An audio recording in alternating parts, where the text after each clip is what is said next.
Sejam bem-vindos a mais um episódio da nossa série Carteira Invest Space. Primeiro episódio que a gente está gravando aqui de Paris, sexto episódio da nossa série. E aqui todos os meses a gente compartilha com vocês a nossa estratégia de investimentos, a performance, resultados, o que é que a gente anda fazendo na carteira para que você possa entender aí mais ou menos o que está acontecendo e poder, caso você deseje, replicar a nossa estratégia ou até mesmo aprender como estruturar uma carteira para que você possa montar a sua carteira de forma independente e de forma mais assertiva. E se essa é a primeira vez que você está chegando por aqui, muito prazer, eu me chamo Yuri Leite, sou consultor de investimentos tanto no Brasil quanto na Irlanda e hoje a gente vai trazer aqui atualizações da minha carteira de investimentos, que inclusive tem muita coisa importante, várias mudanças que eu fiz na carteira, justamente por conta da questão do mestrado, como eu vou explicar mais para frente para vocês, e também na carteira da minha irmã, que é por onde a gente vai começar o nosso episódio. Mas antes de começar, deixa eu só te pedir para você já clicar naquele botão do like aqui e também se inscrever aqui no canal caso você ainda não seja inscrito, porque isso ajuda muito a gente a conseguir chegar em cada vez mais pessoas e poder transmitir mais a mensagem aqui. Entrando na carteira da minha irmã, vocês podem ver que,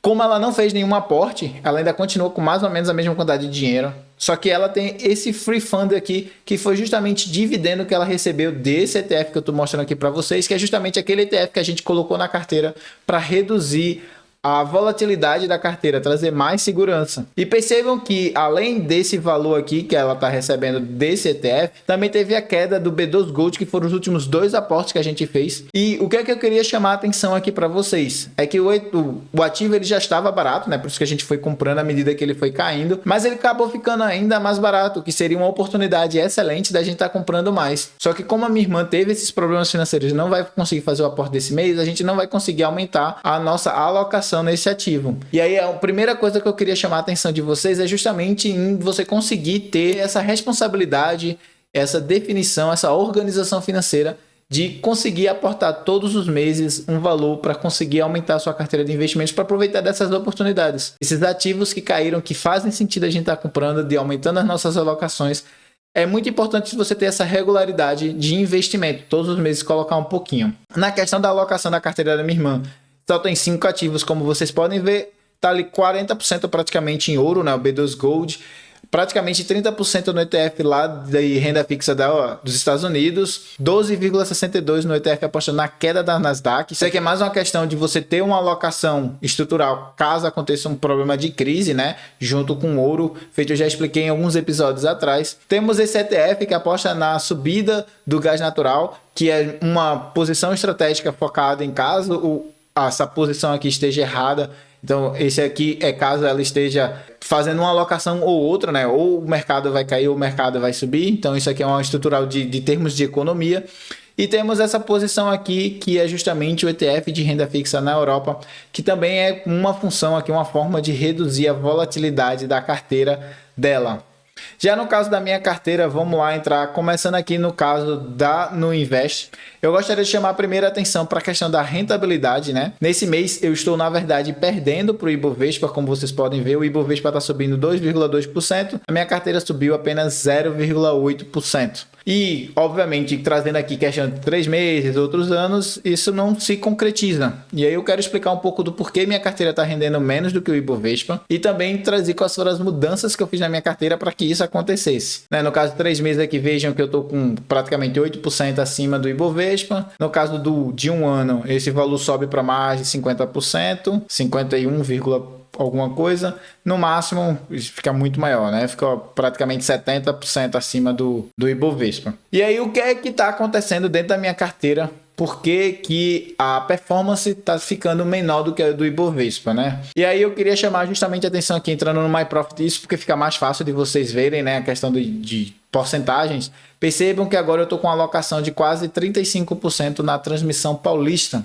que é uma empresa muito segura, um setor muito seguro. E eu já vou explicar por que eu estou fazendo essa alocação. Mas antes, deixa eu só trazer para vocês que no caso aqui, se vocês somarem as 3 primeiras alocações aqui, vai dar praticamente 75%, 76% da carteira. Na verdade, dá mais do que isso, dá 69%, quase 70% da carteira. E por que 70% da minha carteira está alocada nesses 3 ativos? É justamente pela minha questão de tempo. Como eu falei para vocês, eu estou fazendo um mestrado aqui na França, né, em Paris, 2 mestrados em economia, e o meu tempo ele agora está muito mais reduzido, muito mais escasso. E aí, eu trazendo até em referência à primeira live que a gente fez aqui no canal do Rick Rule, que ele tem uma teoria de bolso que ele bota, né, uma regrinha de bolso que ele usa, que obviamente ninguém vai morrer se não usar, mas é a regra dele, que você só deve investir na quantidade de ativos que você tem de horas disponíveis no mês para estudar as empresas. Como a quantidade de horas reduziu significativamente, né? Por isso que eu tô fazendo mestrado aqui, eu não tenho mais tanto tempo feito eu tinha há uns meses atrás quando eu estava mais livre. Isso significa que eu tenho menos tempo para estar estudando das empresas, isso significa que eu tenho menos tempo de acompanhar os relatórios. E aí, por conta de tudo isso, eu não tenho mais condições de estar lendo tudo e tomando as melhores decisões. Por isso, eu decidi reduzir a minha exposição no mercado geral e aumentar a concentração em empresas de setores muito seguros. Também, dentro desse setor, eu selecionei uma parte mais segura dentro do setor.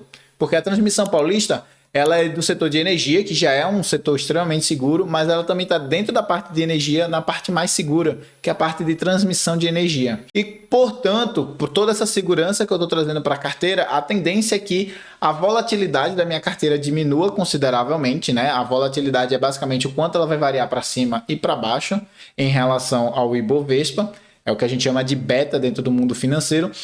Como o meu beta está menor, a tendência é que a minha performance ela seja menor, ela fique realmente atrás, que é justamente isso que eu trouxe aqui para vocês no mês, que a minha performance ela realmente tende agora a ficar um pouco menor do que a do Ibovespa. O Ibovespa vai tender a ter uma performance um pouco maior, mas que está tudo certo. O importante é eu manter uma certa rentabilidade enquanto eu estou aqui estudando. Quando eu voltar a ter mais tempo livre, aí eu venho aqui e faço mudanças estruturais. E percebam que além da TRPL4, outra posição que já era, na verdade, uma grande posição minha, era a maior na época, e que agora se mantém, é o CPTS11, que é um fundo de fundos que ele justamente coloca vários fundos imobiliários dentro da sua carteira, né? 66% dele é em crédito e 33% dele é em outros fundos. Então eu tenho um gestor que está fazendo a tomada de decisão para mim, de fundos imobiliários que ele faz sentido e que eu confio nessa gestão para fazer essa tomada de decisão.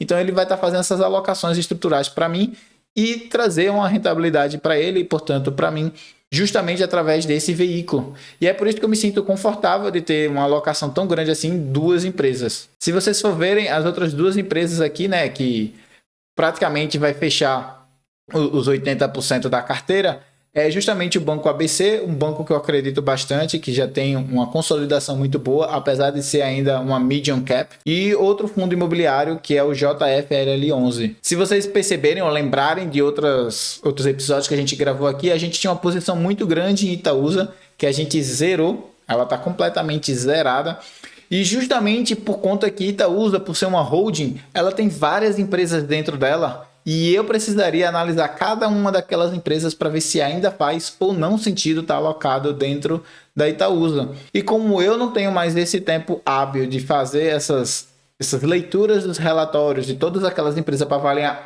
uma holding só, eu preferi sair da Itaúsa e aumentar a minha exposição na TRPL4. Além disso, eu também reduzi no caso da Sanepar.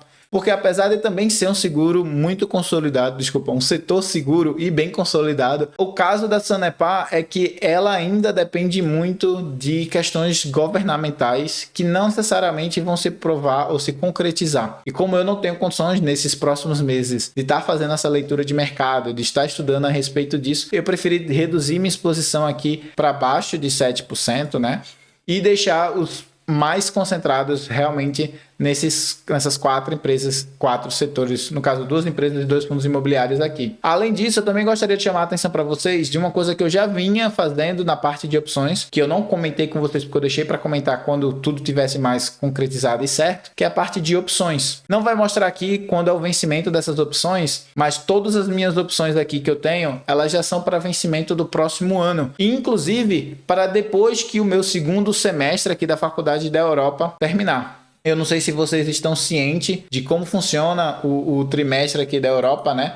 Mas basicamente o que acontece é o seguinte, é que aqui na Europa, você, diferente do Brasil, o semestre no Brasil ele começa mais ou menos ali em janeiro e ele vai até o meio do ano, junho, né? Esse é o semestre da faculdade. No caso aqui da Europa, não. O primeiro semestre, na verdade, é um trimestre. Ele começa agora em setembro e ele vai até dezembro. E o segundo semestre, ele começa em janeiro e vai até mais ou menos ali em abril. São 3, 4 meses só de aula. Então, por conta disso, todas as minhas opções elas estão com vencimento para depois de abril, mais ou menos em junho, se não me falha a memória, é a primeira opção. Tudo isso foi estruturado para... Nesse momento eu não vou ter tempo de estudar, então não quero ter nenhum tipo de cobrança, de problema aqui. Joguei tudo mais para frente, deixei todas mais alongadas, justamente para poder aproveitar ainda da questão de performance, né, da variação dos preços, mas sem correr o risco de, enquanto eu estou aqui estudando, de eu ter que ficar parando para ler, para estudar, para acompanhar. Então eu joguei todas lá para frente e aí alonguei essa questão dos contratos de opções. Tudo isso são estruturações que eu fiz na minha carteira justamente para poder continuar com performance sem necessariamente ter que parar para estudar. Outra coisa que eu gostaria de chamar a atenção aqui está nessa parte de fundos de investimentos. Neste momento, a minha carteira está com volatilidade bem pequena que eu expliquei para vocês, né? E esse fundo de investimento específico, ele é uma small cap e ele traz um retorno maior, uma volatilidade maior para a carteira, sem necessariamente eu ter que estar estudando as empresas. Tem uma gestão aqui. Tem no vídeo que eu gravei aqui sobre vantagens e desvantagens dos fundos de investimento. Eu vou pedir para o pessoal da edição colocar aqui na descrição para vocês poderem assistir caso vocês desejem.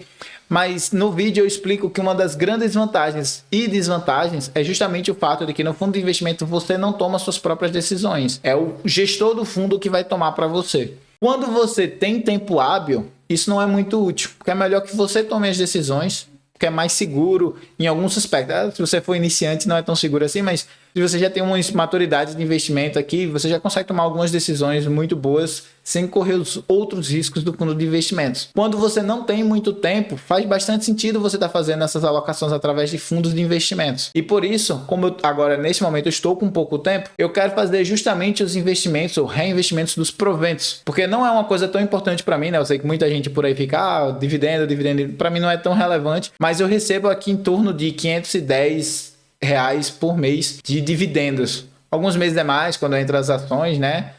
Mas assim, de dividendos de fundos imobiliários, que é o constante, dá em torno dos R$500, tá vendo? Então, por conta disso, vai entrar R$500 todos os meses aqui na minha conta, mais ou menos.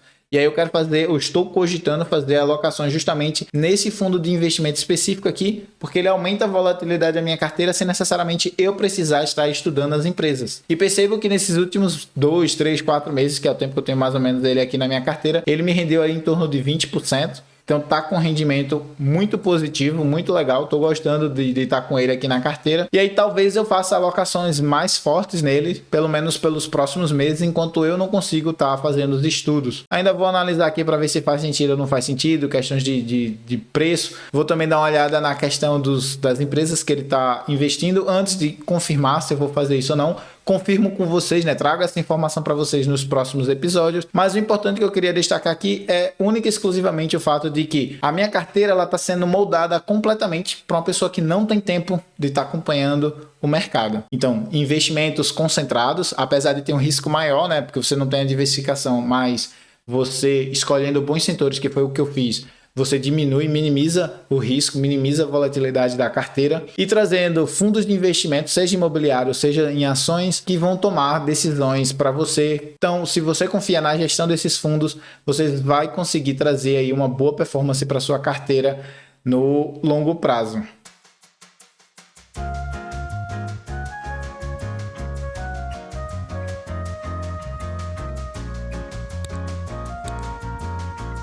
Então, gente, a atualização que eu tinha para vocês do vídeo de hoje é essa, né? Eu fiz uma grande mudança aqui da minha carteira. 80% da carteira está em apenas 4 ativos. Isso representa uma grande oportunidade e um grande risco que você tem que estar ciente aí à medida que o tempo que você tem disponível para estar estudando e acompanhando dos mercados de empresas. Agradeço a presença de quem ficou aqui até o final do vídeo. Gostaria de desejar um forte abraço aí para você, pedir para você deixar aquele seu like aqui embaixo, se inscrever no canal, compartilhe esse vídeo com seus amigos e familiares. Se ficou com qualquer dúvida, deixa aqui embaixo nos comentários que a gente responde vocês assim que eu tiver tempo de acompanhar aqui também, né? Mas enfim, deixa esse vídeo também que tá aí na tela como recomendação que o próprio YouTube escolheu para você e te espero no próximo vídeo.